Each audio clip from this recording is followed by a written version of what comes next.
세워지고 안디옥 교회에서 금식하고 기도하고 있을 때 성령님이 말씀하시는 것입니다. 바나바와 바울을 따로 세우라. 그 따로 세우라는 것은 그를 풀어서 돌아다니게 하라 이런 말씀이니까 선교사로 파송하시라고 명령을 하셨습니다.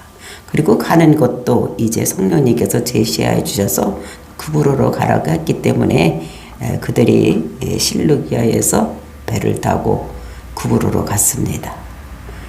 거기에서 전할 때에 한 사람도 전하지 못하고 있다가 이제 바보라는 곳을 갔습니다. 그곳에는 하나님이 예비한 자가 있었던 것입니다. 그것이 그 구브로의 총독 서기오 바울, 이 사람에게 복음을 듣기를 원해서 그들을 초청했을 때에 그들이 복음을 전하려고 했을 때에 그를 막는 이런 사람이 있었는데 그 사람이 누구냐면 알루마, 즉 무당이었던 것을 볼 수 있습니다. 성령님께서 예비한 자가 있는가 하면 또 그것을 막는 마귀가 있다는 것을 우리에게 말씀하시고, 정말로 성령님께서 그때 바울에게 강력하게 역사하셔서 그 속을 보게 하셨습니다. 그 마음이 무엇인지, 그 속에서 뭐가 역사하는지를 보게 하시고 악한 마귀라고, 그리고 그에게 앞을 보지 못하겠다고 이렇게 선포했을 때에 앞을 보지 못하는 이런 일이 총독 서기오 바울에게 앞에서 일어났을 때 그것을 보면서 저들이 전하는 하나님, 그가 정말로 우리 삶을 주관하시는 분이구나 라고 믿게 되고, 그리고 이제 그 사람이 인해서 그 구브로 섬이 전도되는 이런 것들을 우리가 보았습니다. 정말 우리가 하나님 말씀에 순종하면, 성령에 의해서 우리가 순종하는 마음으로 살아가게 되면 우리의 삶이나 우리의 가정이나 또는 사업이나 또는 교회가 하나님의 책임을 져주신다는 것을 우리들에게 말씀으로 주셨습니다. 이어지는 본문의 말씀에서는 이제 피시디아 안디옥에 가서 이제 바울이 설교하는 내용이에요. 그 설교하는 내용을 다 보지는 못하는 것입니다. 제가 약간 끊어서 이제 이렇게 나누어서 할 것인데, 그 설교 내용이 전체적으로 보면 구약 성경에 대한 전체적인 그림을 말하고 있어요. 즉 구속사를 압축 파일로 이렇게 해가지고 보여주는 것입니다. 그러니까 엑기스만 짜서 그들에게 설교를 하는 것이죠. 그러니까 이스라엘의 하나님이 이스라엘에게 베푸신 은혜가 무엇인지, 그 당시 이스라엘과 또는 그 예수 믿는 성도들에게 내가 말한다 그러면서 얘기를 하는데, 그것이 하나님이 어떤 분이신지, 지금까지 이스라엘을 어떻게 인도하셨고 또 앞으로는 어떻게 하실 것인가를 아주 압축 파일로 엑기스만 짜서 얘기를 해요.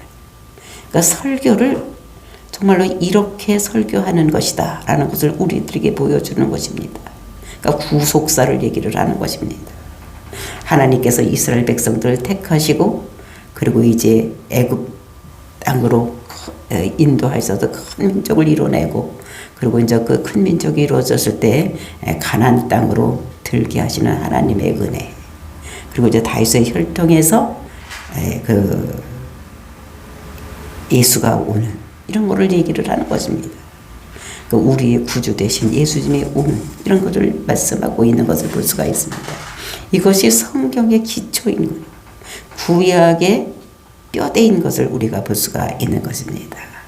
이것이 든든하게 서야지만 우리가 신앙생활을 제대로 할 수 있는 것이지, 그냥 요즘같이 복받으라 이것이 복이다 이렇게 얘기하면 안 되는 것입니다. 정말로 이 세상에서 번성을 얘기를 하고 이 세상에서 복받는 것을 얘기를 한다면 잘못된 것입니다. 성경은 뭐를 얘기하는 구속사, 예수님께서 이 땅에 오신 것. 그러니까 아브라함을 택하고 아브라함에게 뭐라고 약속을 주셨습니까? 너는 큰 민족을 이루겠다. 그리고 가나안 땅을 주겠다.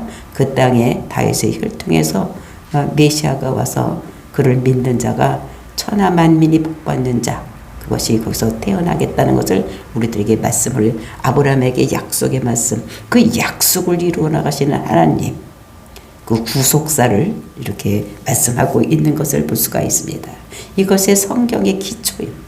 그러니까 기초가 든든한 집이, 그러니까 비가 오고 바람이 불어도 흔들리지 않고 넘어지지 않는 것 같이 우리가 이 기초 위에 서서 신앙생활을 해야 될 것을 우리들에게 말씀으로 주시고 계시는 것입니다. 그러니까 저와 여러분도 이런 기초 위에 내가 어떻게 천국 백성이 되고 내가 어떻게 천국에 갈 것인가를 깨닫고 신앙생활하는 저와 여러분이 되시기를 예수님의 이름으로 축원을 드립니다. 13절 말씀 보시겠습니다. 바울과 및 동행하는 사람들이 바보에서 배 타고 밤빌리아에 있는 버가에 이르니 요한은 그들에게서 떠나 예루살렘으로 돌아가고. 이제 바울과 및 동행하는 사람들, 그러니까 선교는 혼자 간 것이 아니라 동행하는 사람들이 있어. 바울과 바나바와 요한과 또 다른 사람들도 같이 갔습니다. 근데 이제는 바나바에서 바울로, 그러니까 주도권을 가진 사람이 바뀌는 거, 이런 것들을 볼 수가 있어요. 그래서 이제 바울이 선교의 앞장을 서는 이런 것들을 볼 수가 있고, 선교를 와보니 엘로마 같이 힘들게 하는 사람이 있다는 것입니다. 이렇게 힘들게 하는 사람이 있을 때 착한 사람 바나바 가지고는 안 된다. 강력한 힘을 가지고 있고 그 강력한 의지와 성격이 그런 성격으로 된 사람이어야 되고, 그러니까 많은 하나님 말씀을 아는 자여야 되는, 그래서 바울이 앞장서는 이런 모습을 볼 수가 있습니다. 그래서 이 사람들이 이제 바보에서 배를 타고, 우리가 바보를 알죠. 먼저 번에 여기서 지도를 보면 여기가 안디옥입니다. 안디옥에서 실로기아에서 배를 타고 살람미에 이르고, 그 다음에 저 본토를 관통을 해서 구브로를 관통해서 바보, 그러니까 여기에 이르러서 그 청독 서기오 바울을 전도를 해놓고 이제 떠나는 것입니다. 어디로 떠나느냐? 여기가 이제 밤빌리아 지방입니다. 밤빌리아에 여기서 이제 가는 버가, 이런 항구 도시에 이제 도착했어. 근데 막 항구 도시에서 도착해 보니까 거기에는 아마 유대인 회당이 없었던 것 같습니다. 그러니까 바울의 선교는 어떻게 하느냐면 일단은 회당에 들려서 거기 가서 이제 그 하나님을 믿는 사람들에게 이제 복음을 전하는 거죠. 이제 이것이 그 바울의 선교 전략이었던 것을 볼 수가 있는데, 오늘날도 우리가 보면은 그 이단들이 어떻게 하느냐? 그 믿는 사람을 타격으로 삼는 거예요. 타겟으로 삼는 거예요. 그래서 우리 교회도 보면 어떻게 됩니까? 이단에 홍보물이 와서 막 붙어 있는 거예요. 앞에 와서. 그리고 앞에다 꽂아놓고 가고 신문을 보내고 막 이렇게 하는 거예요. 그러니까 믿는 사람들을 꼬셔가는 이런 거. 그러니까 바울의 전략을 이렇게 그 사람들이 본따서 그 나라 그 교회 이름도 하나님의 교회 뭐 이렇게 쓰고 또 이렇게 하는 것을 보세요. 그러니까 성경에서 좋은 것은 다 따다하는 것이, 이것이 이단인 것을 볼 수가 있어요. 이래서 이제 거기 갔는데 밤빌리아에 있는 버가에 이르니 요한이 그들에게서 떠나 예루살렘으로 돌아가고, 거기 도달했을 때 요한이 그 예루살렘으로 떠나갑니다. 그 사람들과 합류해서 가는 것이 아니라 예루살렘으로 떠나가. 왜 떠나가는지는 성경에는 기록되어 있지 않지만, 거기 이탈리아를 여행을 하다 보니까 그 지중해 연변에는 높은 산이 있어. 그래서 엄청나게 높아서 그때 우리가 여름에 갔는데도 불구하고 높은 산에 그 눈이 있는 이제 이런 모습을 보았습니다. 그러니까 엄청나게 높은 산이 딱 가로막고 그 산을 넘어가야 되고, 그 당시는 뭐 배를 걸어서 가야 되는 것입니다. 뭐 비행기를 타고 가고 뭐 자동차를 타고 이런 것이 아니니까 너무 힘들 것 같으니까 아마 떠나가지 않았나, 제 생각에 그런 생각이 들어갑니다. 그래서 이제 이 사람 요한은 어떤 사람입니까? 집이 그 다락방이 막 120명이 들어가서 기도할 수 있는 큰 집을 가지고 있었던 이런 사람이니까 부잣집의 아들이었어. 그러니까 고생 모르고 살다가 거기까지 선교 간다니까 그냥 좋은가 보다 하고 따라갔더니 가보니까 걸어가야 되고 앞에는 그냥 쳐다보니까 높은 산이 있지 저기를 걸어가려고 생각을 하니까 기가 막힌 거예요. 그러니까 아마 돌아오지 않았나 이런 생각을 하면서 선교는 마음의 다짐을 하고 가야 되지 그냥 좋을 거라고 생각하고 떠나서는 안 될 것을 우리가 이 요한을 보면서 생각을 하게 되는 것입니다. 그래서 이제 거기서 요한이 돌아가고 어떻게 했냐. 그들은 버가에서 더 나아가 비시디아 안디옥에 이르러 안식일에 그 회당에 들어가 앉으니라. 밤빌리아에서 이제 거기는 회당이 없었는지 이제 어디로 가느냐. 비시디아 안디옥. 그 위 지방으로 가는 거죠. 비시디아 지방으로 가는 거예요. 그러니까 비시디아 안디옥. 그러니까 안디옥이 지금 이 사람들이 떠난 것도 안디옥이에요. 거긴 말고 이제 여기는 이제 비시디아 안디옥을 얘기를 하는 것입니다. 비시디아 안디옥에 이르러 안식일에 회당에 들어가 앉으니라. 거기 갔더니 이제 안식일이에요. 그 안식일이니까 그 회당을 찾아갔어. 거기 가서 앉았는 거예요. 거기서 이제 예배도 드리고 이렇게 하려고 찾아가고 또 이제 전할 목적으로 찾아가는 것입니다. 그랬을 때 거기 가서 보니까 어떤 일이 일어나요. 15절, 16절. 율법과 선지자의 글을 읽은 후에 회당장에 사람을 보내어 물어 이르되 형제들아 만일 백성을 권할 말이 있거든 말하라 하니. 그러니까 이 회당에 들어가서 봤더니 율법과 선지자의 글을 읽더니 회당장에 사람을 보내서 이 바울이 향해 와서 뭔가 얘기를 하는 것입니다. 뭐라고 얘기를 하냐. 형제들아 만일 권할 말이 있으면 나와서 얘기를 해라. 이렇게 얘기를 하는 것입니다. 그 얼마나 좋겠습니까? 지금 그거를 하러 갔는데 이런 일이 일어나는 거예요. 그 회당에서는 이제 어떻게 그 당시에 회당에서 예배를 드렸는가 하면 먼저 이제 율법을 읽습니다.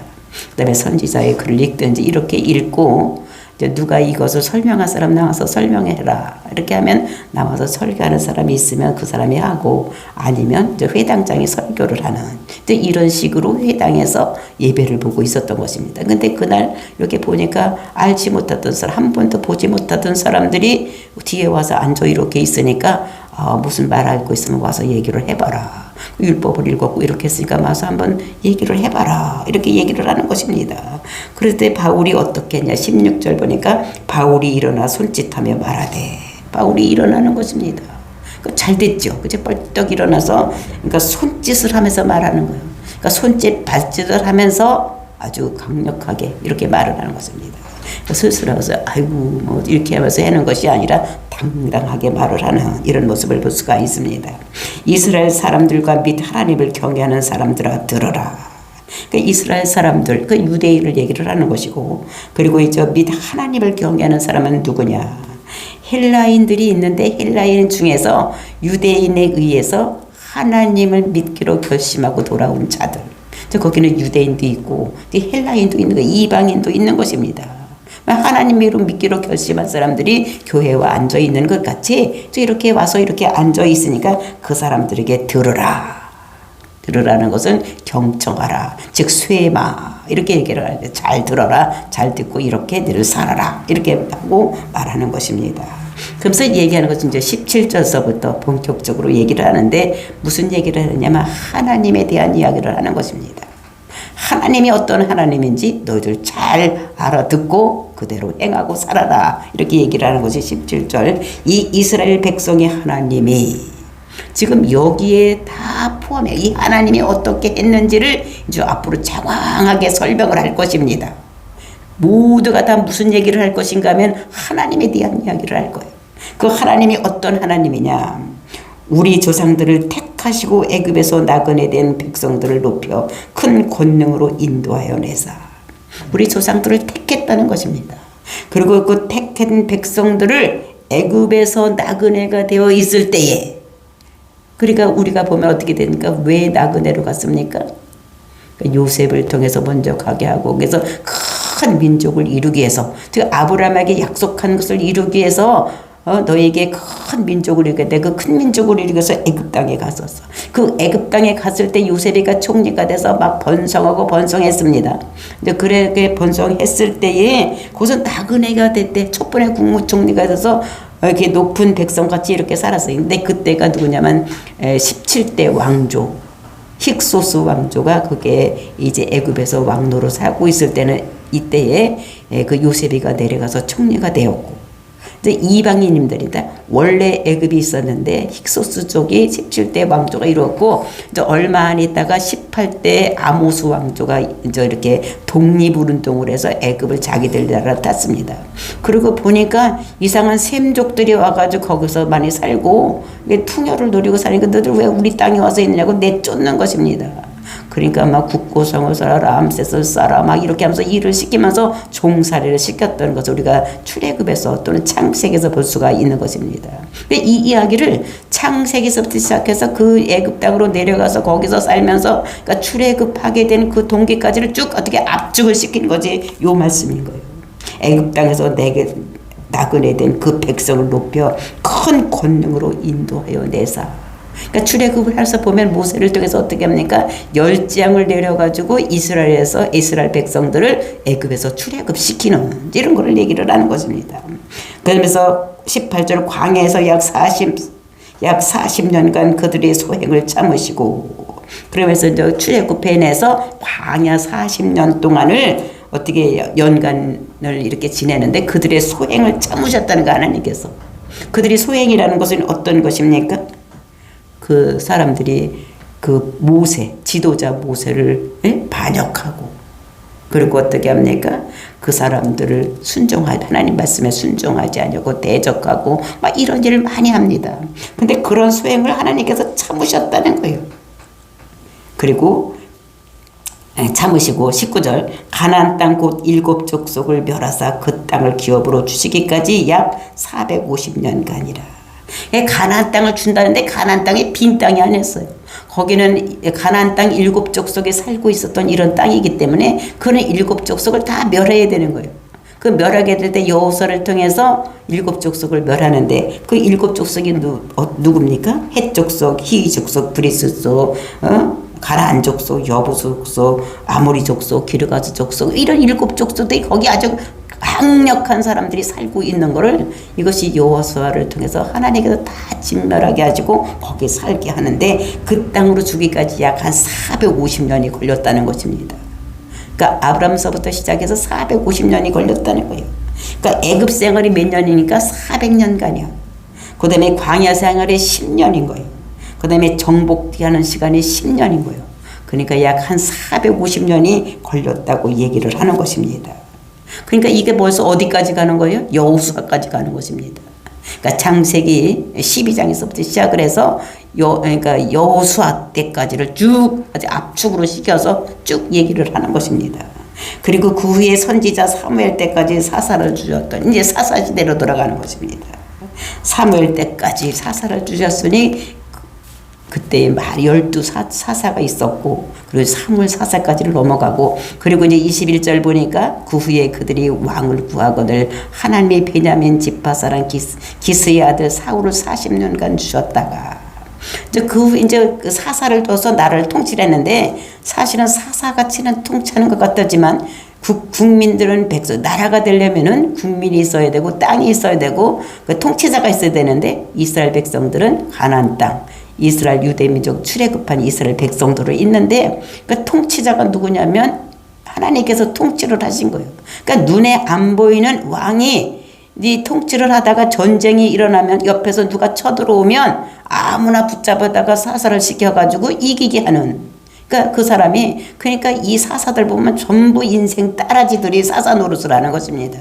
하나도 제대로 들고 엄청나게 우리가 봤을 때 유명한 사람들이 사사가 된 것이 아니라 전부 인생 따라지들이 힘들고 어려운 사람들이 하나님께서 붙잡아서 하면 되는 거예요. 소 몰고 가다가도 나가서 싸우면 이기고, 왼발 사람이 병신이 나가서 싸워도 이기고, 여자가 나가서 싸워도 이기고, 다 이렇게 되는, 그러니까 하나님께서 통치하는 이런 나라를 이루고 있는데, 그런데 그 사람들이 어떻게 되냐면 그때에 나라가 쳐들어왔어요. 쳐들어왔을 때에, 노압에서 쳐들어왔을 때에 그 사람들을 보니까 일사불란하게 하는 거예요. 막 옷도 입고 군복도 입고 총과 창을 가지고 그냥 일사불란하게 앞에서 자양자우양우 앞으로 올라가 겨가 답을 넘어가 막 이렇게 하면 그대로 하는 것을 보면서 우리도 저런 왕 달라고 이제 이러는 것이 사무엘상 12장 11절부터 13절 말씀입니다. 또 이렇게 다 왕 달라고 하니까 하나님께서 왕을 세워주는데 누구를 세우냐면 베냐민 지파에서 기스의 아들 사울을 40년간 통치하게 하시는 것입니다. 사실 이스라엘의 왕이 오려면 창세기 49장에 보면 유다 족속에서 와야지 된다고 말하고 있어요. 그러니까 유다 족속이 아닙니다. 이건 베냐민 지파에서 온 것입니다. 그러니까 베냐민 지파에서 왔으면 유다 지파에서 왕이 온다고 했으니까 내가 이거 잘하고 있다가 다음에 넘겨줘야지 이렇게 하면 되는데 그렇게 하지 않았던 것을 볼 수 있어요. 그러니까 40년간 주셨다가 어떻게 했느냐 21절 말씀 보니까 패하시고 그러니까 이 기스가 어떻게 처음에는 진짜로 겸손하고 이런 사람이었어. 그랬는데 이 사람이 왕을 하다 보니까 그 왕권을 이 유다 족속에게 넘어주려고 생각을 하지 아니하고 한번 맛을 보니까 대단히 좋은 거예요. 이거는 우리 아들에게 줘야 되겠다. 내가 이따가 우리 아들에게 이 왕권을 넘겨줘야 되겠다. 이런 생각을 했기 때문에 하나님께서 그를 패하시는 것을 볼 수가 있어요. 패하시고 다윗을 왕으로 세우시고 증하나에 이르시되 그러니까 다윗을 왕으로 세우는 거예요. 세우시고 증하나에 이르시되 그러니까 그때 다윗은 뭐 하는 사람? 목동이었어요. 그러니까 이새의 아들이 8명이 있었는데 그 중에서 맨 막내를 세우는 것을 볼 수가 있습니다. 내가 이새의 아들 다윗을 만나니 내 마음에 맞는 사람이라 내 뜻을 다 이루리라 하시더니 그러니까 다윗을 보면서 정말 이 다윗이 내 마음에 합한 자다 맞는 자다 이 사람이 내 뜻을 다 이루리라 이렇게 생각을 하신 것입니다. 그래서 왕권을 그러니까 그 베냐민 지파에서 유다 지파로 이렇게 옮기는 이런 모습을 볼 수가 있습니다. 왜냐하면 이것이 창세기 49장의 유다의 지파에서 그 다음에 우리가 다윗의 혈통에서 그러니까 샬롬 왕이 오겠다고 이렇게 말씀을 하고 있기 때문에 이것이 그대로 하나님께서 언약하는 것을 그대로 이루시는 이런 모습을 우리가 볼 수가 있는 것입니다. 그래서 이런 거를 보면서 그러니까 여기까지가 벌써 어디까지 온 겁니까? 사무엘상까지 온 것입니다. 쭉 얘기를 하는 거. 그러니까 몇 절 안 했지만 벌써 사무엘이니까 창세기부터 시작을 해서 사무엘상까지 중반까지 이렇게 온 것을 볼 수가 있습니다. 그래서 하나님이 약속하신 대로 이 사람의 후손에서 이스라엘을 위하여 구주를 세우셨으니 곧 예수다. 그 다윗의 혈통에서 온다고 너희들이 믿고 있는 그 메시아가 이 사람이 예수다라고 이렇게 말을 하는 것을 볼 수가 있는 것입니다. 그래서 이런 것들을 보면서 지금 창세기서부터 어디까지면 사무엘까지를 하나님께서 이 바울의 입을 통해서 압축을 시켜서 구속사를 쭉 얘기를 하고 너희들이 믿는 하나님, 너희들이 기다리고 있는 메시아 그 메시아가 누구냐면 다윗의 혈통에서 온 메시아다라고 말을 하는 것입니다. 이것이 구약 성경을 꿰뚫어서 압축으로 시켜서 이렇게 그들에게 전하는 그러니까 너희들이 지금 유대인 회당에서는 하나님을 믿어. 근데 하나님은 어떤 하나님으로 믿느냐? 앞으로 메시아를 보내시고 반드시 메시아는 올 것이라고 믿고 있는 그들에게 너희들이 믿고 있는 그 메시아가 지금 이스라엘 땅에서 유대 백성들에 의해서 십자가에 못 박혀 죽은 예수가 너희들이 기다리는 메시아다라고 말을 하는 것입니다. 그러니까 예수는 그리스도라고 이들에게 전하는 이런 모습을 볼 수가 있는 것입니다. 그러니까 올 것이라고 믿고 있는 것이 벌써 왔다는 거예요. 그리고 그 오는 메시아는 뭐 하느냐? 그리스도인데 그 사람은 우리 죄를 위해서 십자가에서 죽은 그가 우리의 메시아다라고 이렇게 말을 하면서 이 사도 바울이 설교하는 것은 너희들이 믿는 하나님, 너희들이 지금 하나님을 믿고 있는데 그 하나님은 이런 분이다라고 이렇게 말을 하면서 정말로 이것이 구약에서 쭉 얘기하는 구속사를 얘기하는 것을 이들에게 설명을 하는 거예요. 그러니까 오늘날도 우리가 이것을 잘 알아야 되는 거예요. 그러니까 이 구약의 뼈대를 알고 구속사를 알아서 구속사를 이루시는 분, 응? 이것이 메시아 예수다는 걸 우리들에게 말씀을 하는 이런 것이 오늘날 설교가 되고, 이제 지금까지 메시아가 오셨으면 이제 앞으로 또 다시 초림의 예수님이 아니라 이제는 우리를 심판하러 오실 예수님이 올 것을 우리는 알고 사는, 우리는 이 세대에 살고 있는 것입니다. 그래서 아브라함에게 준 약속, 너희들에게 큰 민족을 이루겠고, 그 다음에 너희들에게 가나안 땅을 주겠고, 그 다음에 내 씨로 천하 만민이 복받는 자가 태어날 것이다. 그리고 그를 믿는 자에게 천하 만민이 복받게 될 것이다. 그런데 천하 만민이 복받는 데까지는 왔습니다. 우리는 이 세대는. 그럼 우리는 어떻게 되냐? 그분을 예수를 그리스도라고 믿음으로 인해서 우리가 천하 만민이 복받을 수 있는 이 세대에 우리가 살고 있기 때문에 그것을 전해서 많은 사람이 돌아올 수 있도록 우리는 나가서 전도해야 되는 일. 즉 이것이 누가 하는 일이냐면 사도 바울이 이방인에게 전해서 그 이방인이 제일 먼저 간 곳이 구브로 섬으로 갔고, 지금 이제 BCD의 안디옥에서 설교를 하는데 구속사를 쭉 설교를 하는 이런 모습을 볼 수가 있습니다.